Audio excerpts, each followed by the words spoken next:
The final SIU report on the 150 million rand Digital Vibes contract places former Health Minister Dr. Zweli Mkhize and suspended Deputy DG Dr. Anban Pillay at the center of that scandal. It recommends that Pillay be criminally prosecuted for financial misconduct. The report also details how Mkhize and his former advisor Taher Mather looted state funds and how Mkhize acted improperly and unlawfully to channel the NHI media contract to Mather. The SIU report also shows how money flowed from Digital Vibes to Mkhize and his family members after the contract was awarded. So joining us now to discuss the story is Mark Heywood. He is the editor of Maverick Citizen. Mark, as I was telling you off air, I'm still trying to make my way through the report, which I have in front of me here. But certainly in the opening pages under the executive summary, there is that line there that says the obtained evidence indicates that Dr. Anban Pillay, as the acting DG of the Department of Health during the COVID-19 media campaign, should be criminally prosecuted for financial misconduct. Is that something that jumps out to you as well? Good morning. Yes, first of all, let me say that I understand that you're still wading your way through it because it's a more than 100-page report. It's very forensic in detail. It's very thorough and it's very meticulous, and I think that it deserves a careful read. But as you say, there are certain findings that jump out. The report recommends disciplinary action against 7 senior officials in the health department, including the former chief financial officer, the communications spokesperson, Dr. Pillay, who I'll come to in a second, and Dr. Buthelezi. So I think it's significant in that respect. But yeah, it does strike you that the SIU recommends criminal charges against Dr. Anban Pillay. As far as I know, Dr. Pillay hasn't even been suspended, put on precautionary suspension yet, whilst the DG has. So that's a little bit odd, and it raises some questions. But yes, I think from the report, even what we knew before the report was made public this morning, you have to question whether a number of these officials weren't just flouting tender procedures, but whether there wasn't actually criminality involved.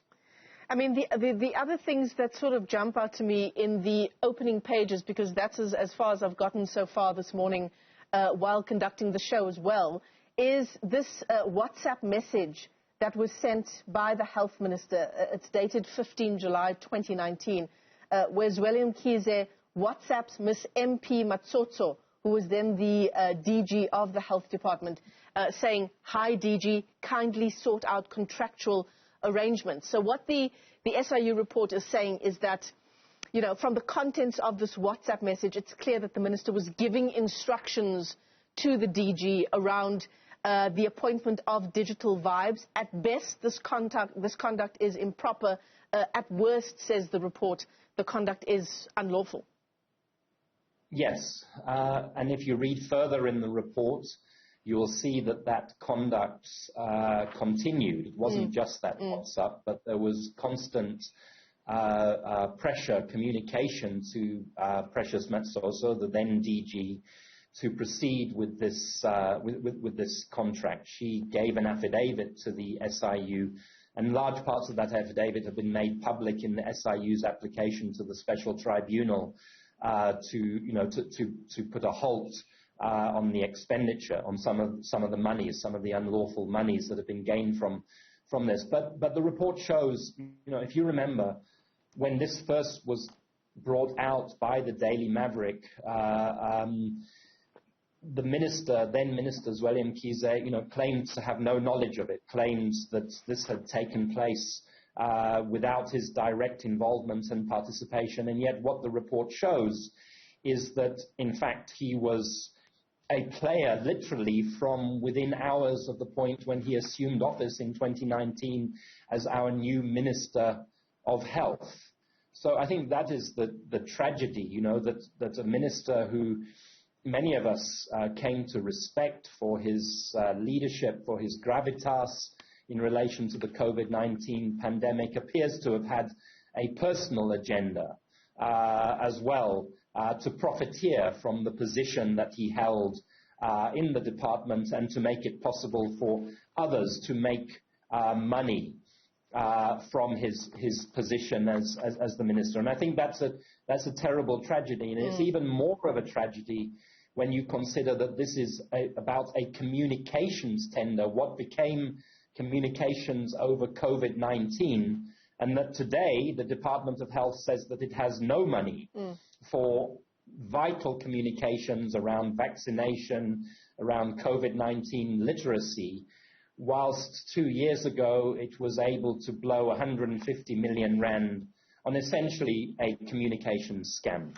And you know, Mark, you talk about the heartbreak around what turned out to be a campaign really on the face of what the SIU says here, to line the pockets of certain individuals.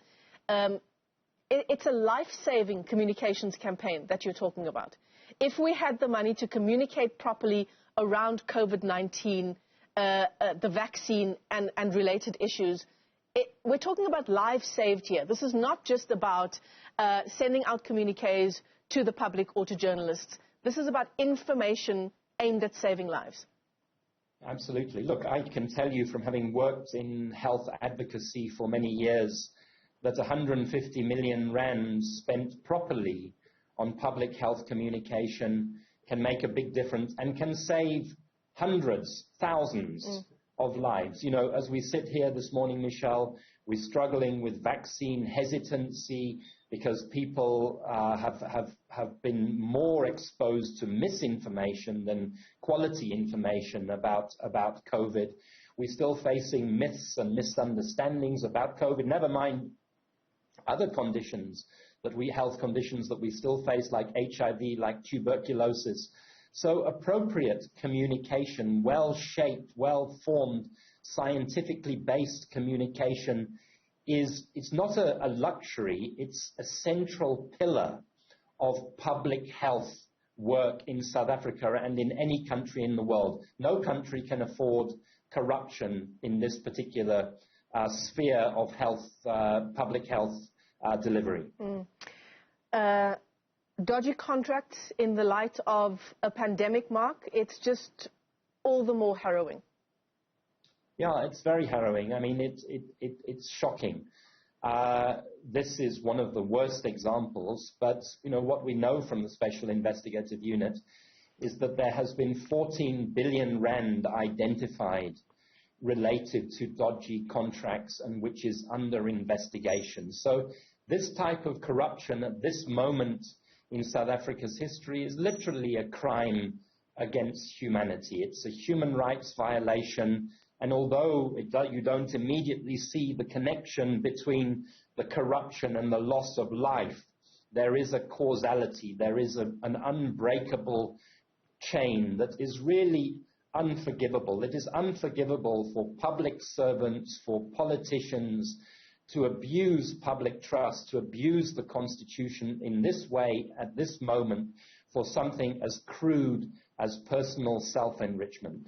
Mark Heywood, we appreciate your time coming on at such short notice. As we've both been saying this morning, we are still wading our way through this more than 100-page SIU report, which the presidency this morning made public. It is available on the website if you want to go ahead and download it for yourself. Mark Heywood is with Maverick Citizen, joining us to unpack some of the key findings, at least in the opening pages of that report.